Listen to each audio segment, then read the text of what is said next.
তার বিরুদ্ধে সমন ইস্যু হয়েছে, কিন্তু সে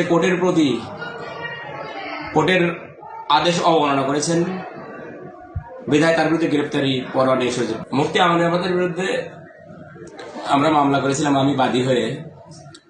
আমাদের শ্রীগঞ্জের কৃতি সন্তান, আমাদের হৃদয়ের স্পন্দন জনাব ইকবাল হাসান মাহমুদ প্রভু সাহেবকে নিয়ে সে কুরুচিপূর্ণ মন্তব্য করেছিল বিধায় জেলা বিএনপির নির্দেশ ক্রমে আমি বাদী হয়ে মুফতি আমির হামজার বিরুদ্ধে মামলা করি। সেই মামলায় যখন আমি ফাইল করি তখন তার বিরুদ্ধে সমন জারি হয়।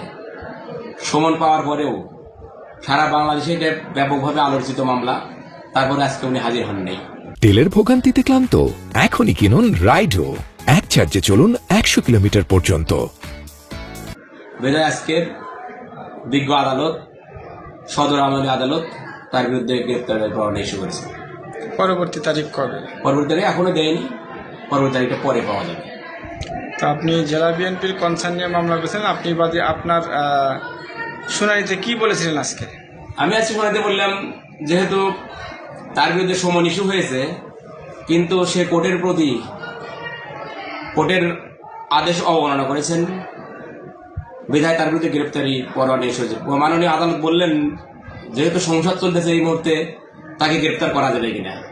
আমি তার উত্তরে বললাম, সংসদ চলা অবস্থায় যদি একজন সংসদ সদস্য গ্রেপ্তার করতে হয় তাহলে স্পিকারের পারমিশন লাগে। গ্রেপ্তারি পরোয়ানা ইস্যু হতে কোনো বাধা নেই। গ্রেপ্তারি পরোয়ানা ইস্যু হয়ে থাকবে, পুলিশ প্রশাসনকে চিন্তা করবে তাকে কিভাবে গ্রেপ্তার করা যায়। পুলিশ প্রশাসন যদি মনে করে স্পিকারের পারমিশনে তাকে গ্রেপ্তার করতে করবে, আর পুলিশ প্রশাসন আইনের যে রুলস আছে সেটা দেখেই পুলিশ প্রশাসন তাকে গ্রেপ্তার করবে। অতএব গ্রেপ্তারি পরোয়ানা ইস্যু হতে কোনো বাধা নেই।